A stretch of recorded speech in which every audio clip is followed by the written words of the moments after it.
Assalamualaikum warahmatullahi wabarakatuh. Welcome back to my channel Mr. AK Alalakon. Pada video kali ini saya ingin berbagi kepada teman-teman sekalian hasil rapat koordinasi terkait dengan PPPK atau P3K yang telah dilaksanakan di Denpasar, Bali pada tanggal 10 sampai 12 Desember tahun 2020.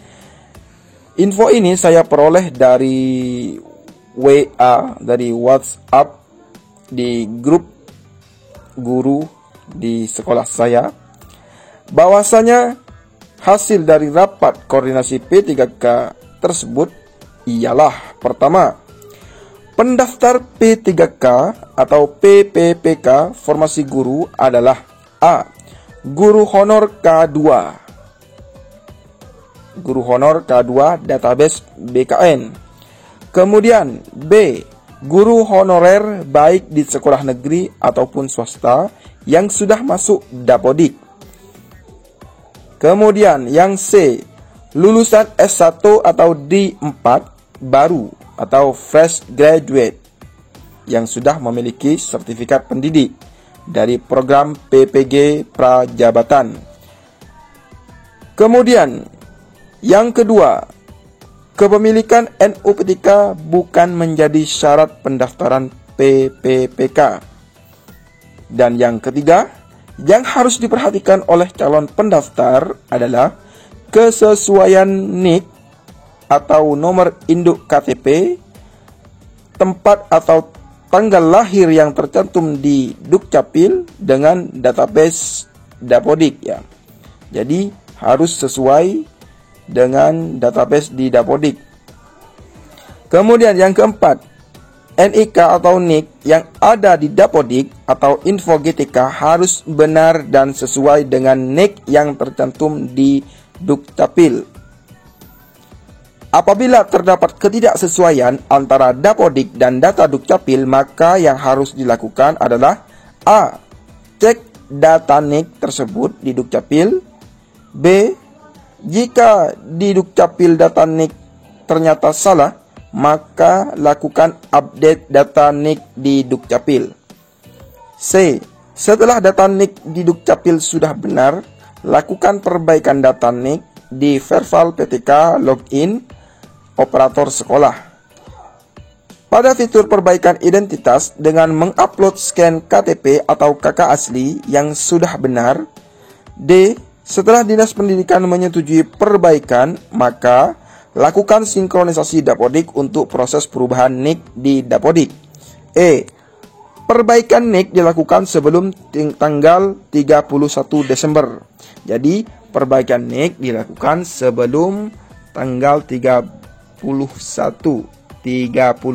Desember 2020. Teman-teman, ini harus diperhatikan. Yang kelima, pendaftaran P3K dilihat dari kualifikasi ijazah yang linier dengan formasi yang ada. Bagi guru yang mempunyai sertifikat pendidik, maka yang digunakan adalah sesuai linearitas sertifikat pendidik.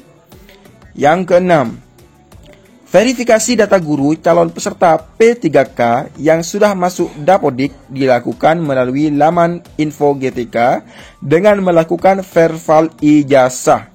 Yang harus diperhatikan ketika melakukan verval ijazah adalah: 1. Verval ijazah tidak digunakan untuk menentukan apakah guru atau calon tersebut layak atau tidak mengikuti P3K. Yang kedua, verval ijazah digunakan untuk memverifikasi kepemilikan ijazah yang di cross-check dengan database Dikti. Yang ketiga, yang harus diperhatikan ketika memverifikasi ijazah adalah nama mahasiswa, nama guru, nama perguruan tinggi, nama prodi, nomor ijazah, NIM atau NIM, nomor induk mahasiswa, tahun lulus kuliah. Yang keempat, apabila memiliki S1 atau D4 lebih dari 1, maka yang dilakukan verval ijazah adalah yang linier dengan formasi yang akan dipilih. Yang kelima, apabila ketika verval ijazah terdapat kesalahan data, misalnya kesalahan nama, maka yang harus diperbaiki adalah data didikti dengan menghubungi perguruan tinggi yang bersangkutan. Yang keenam, apabila perguruan tinggi atau data tidak ditemukan, maka silakan upload scan ijazah asli maksimal 1 MB atau 1 MB yang kemudian akan diverifikasi oleh admin pusat. Yang ketujuh, verifal ijazah untuk persiapan seleksi P3K dilakukan paling akhir sebelum 31 Desember 2020. Yang kedelapan, kegiatan seleksi P3K dilaksanakan mulai tahun 2021 sampai 2024. Yang sembilan, peserta seleksi P3K yang tidak lolos mendapat kesempatan 3 kali. Yang ke-10, ujian P3K berbeda dengan ujian CPNS karena tidak ada seleksi kompetensi dasar, hanya seleksi kompetensi bidang atau teknis. Yang ke-11, materi ujian, tipe konten butir soal waktu bobot kompetensi teknis sesuai mata pelajaran 50, 60, 60%. Tes bakat skolastik penalaran 40, 60, manajerial 30, 25, 40%, sosio kultural 20, 15. Pertanyaan wawancara dijawab secara tertulis 10, 10. Jumlah 150 soal selama 170 menit 100%. 12. Peraturan P3K tercantum dalam Undang-Undang Nomor 5 Tahun 2014. Kemudian PP Nomor 49 Tahun 2018, yaitu tentang manajemen P3K.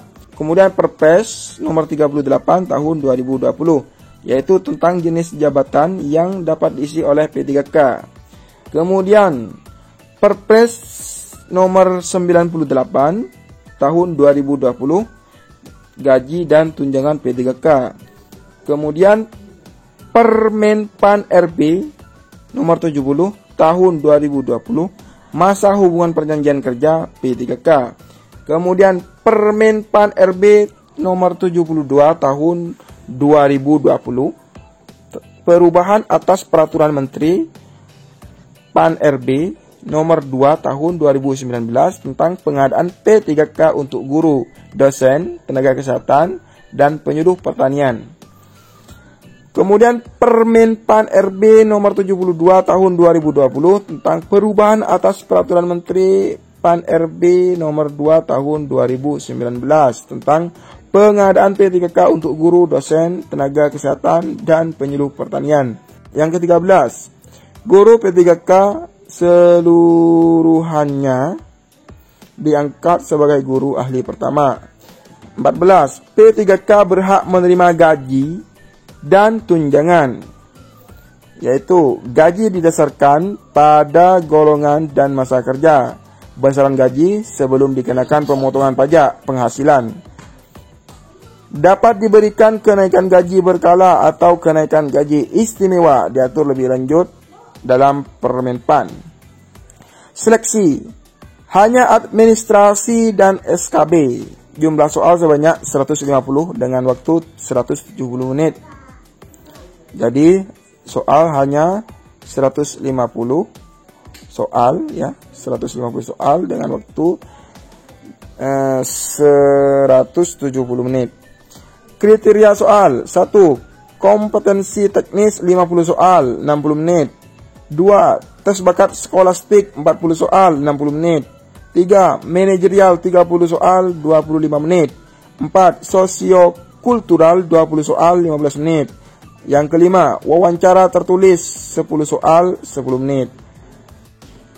Ini berdasarkan Rakor Formasi Guru P3K tahun 2021 Region Bali atau untuk wilayah Bali yang diselenggarakan di Sanur 10 Desember 2021. Oke, itu tadi hasil dari rapat koordinasi atau hasil dari resum rapat koordinasi P3K di Denpasar yang telah dilaksanakan pada tanggal 10 sampai 12 Desember 2020. Oke, teman-teman, mungkin hanya ini saja informasi yang bisa saya sampaikan. Jangan lupa untuk like video ini dan subscribe channel ini. Semoga kita semua lulus P3K di tahun 2021 ini. Oke, terakhir, wassalamualaikum warahmatullahi wabarakatuh.